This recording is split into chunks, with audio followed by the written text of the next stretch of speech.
నేను ఇప్పుడు చేసి కాకరకాయ ఫ్రై చేస్తున్నాను నైట్ డిన్నర్కి. అండ్ బీరకాయ కర్రీ చేస్తున్నాను, బీరకాయ టమాటో. ఫస్ట్ కాకరకాయని ఇలా స్లైసెస్ చేసేసుకున్నాక నేనైతే తొక్క తీసేసాను. కొంతమంది తొక్క కూడా ఇష్టపడతారు, నచ్చితే తొక్కతో సహా కట్ చేసుకోండి. తొక్క తీసేసి ఇలా ఫ్రై చేసుకుంటున్నాను. అండ్ దీంట్లోకి నేను చిన్నులపాయ కారం వేద్దాం అనుకుంటున్నా, కొబ్బరి కారం. నేను అండ్ చిన్నులపాయ కారంలోకి మనం కొంచెం చిన్నులపాయ, ధనియాలు జీలకర్ర ముందు వేయించి పెట్టుకుందాం. తర్వాత ఒక చిన్నులపాయ వేసేసుకుందాం. కాకరకాయ బాగా ఫ్రై అయ్యేలోపల మనం బీరకాయ కట్ చేసి పెట్టుకుందాం. అండ్ బీరకాయ టమాటాని కట్ చేసి పెట్టుకుందాం.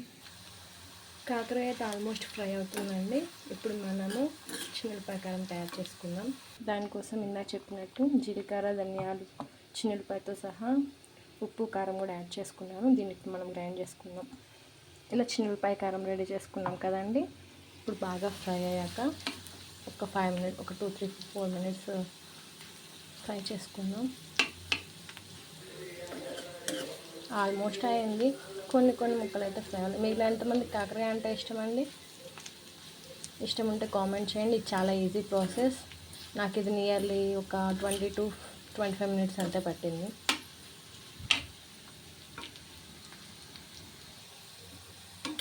ఆల్మోస్ట్ ఫ్రై అయిపోయింది. నెక్స్ట్ ఇప్పుడు కొంచెం కరివేపాకు వేసుకుందాం. ముందు కరివేపాకు వేస్తే ఏంటంటే బాగా వేగిపోతుంది, కరకరలు అంటుంటే ఫ్లేవర్ అనిపించదు నాకు. ఇంకా ఎక్కువ వేస్తాను.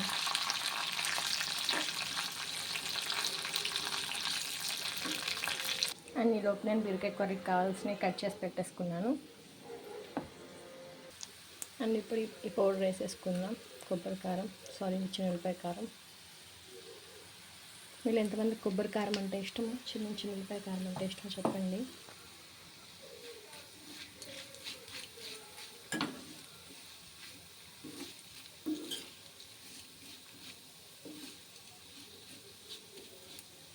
అండ్ మీరు చాలామంది దీంట్లో బెల్లమో చక్కెర వేస్తారు కదండి. నేనైతే అసలు వేయను, నాకు ఆ స్వీటే నచ్చదు. ఇలా కారం వేసినాక మీరు ఎంతమందికి అలా ఇష్టం, లేదంటే స్వీట్ లేకుండా ఎంతమందికి ఇష్టం అది కూడా చెప్పండి. నాకైతే ఇష్టం ఉండదు, నేను అసలు వేయను కూడా. అందరూ వేస్తారు, దాదాపు మా ఫ్యామిలీలో అందరూ వేస్తారు, నేనైతే వేయను. మీకు ఇంట్రెస్ట్ ఉంటే వేసుకోండి, చక్కెర బెల్లము. బీరకాయ కర్రీకి ప్యాన్ పెట్టి ఇది కడాయి పెట్టేసేసి ఆయిల్ వేసుకున్నాను తగినంత. కాకరకాయ ఫ్రై అయితే రెడీ అయిపోయిందండి. చూస్తుంటేనే చాలా బాగా అనిపిస్తుంది. మీరు ట్రై చేయండి ఖచ్చితంగా కాకరకాయ ఫ్రైని. అండ్ ఇప్పుడు మనం బీరకాయ కర్రీలోకి వెళ్ళిపోదాం.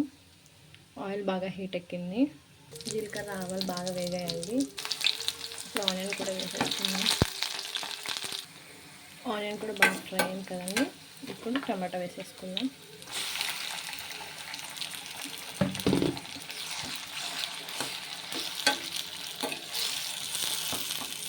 తాలింపు కొంచెం మాడినట్లుంది, ఏమనుకోకండి.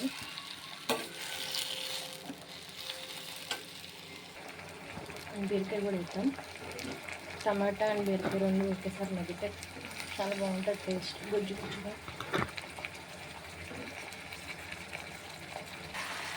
కొంచెం ఫస్ట్ వేసేద్దాం, కొంచెం కరివేపాకు వేద్దాం.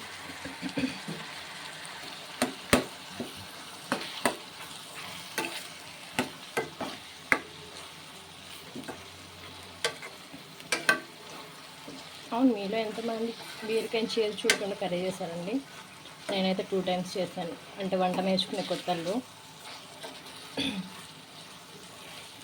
మీరు ఎంతమంది అలా అయిందో నాకు కామెంట్ చేయండి ఖచ్చితంగా. ఇప్పుడు బీరకాయ టమాటా బాగా మగ్గింది కదండి. ఇప్పుడు సాంబార్ కారం వేసేసుకున్నాం, సాంబార్ పొడి.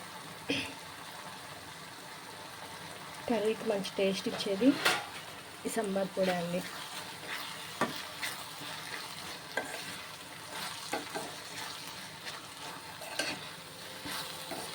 ఈ సాంబార్ పొడి లేకుండా నేను కర్రీ అయితే తినలేను. ఇంకా ఫాస్టింగ్ ఉన్నప్పుడు అయితే ఆనియన్ అవి తిన్నాను కాబట్టి ఆ రోజు అవాయిడ్ చేస్తాను.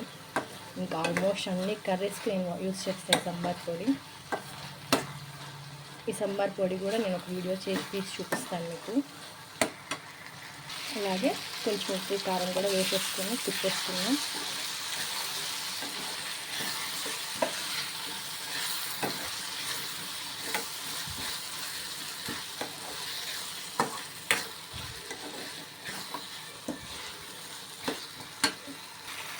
కొంచెం వాటర్ వేసుకున్నాం.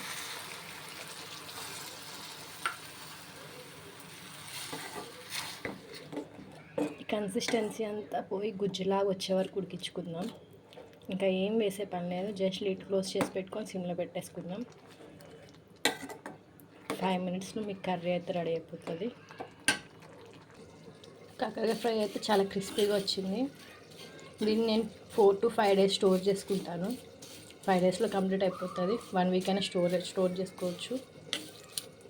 పప్పులో, చారులో, రసంలో దేంట్లో నంచుకోవచ్చు. విడిగా అసలు తినలేనండి, ఓవర్ హీట్ కదా. ఫైనల్గా బీరకాయ టమాటా కర్రీ అయితే రెడీ అయిపోయింది.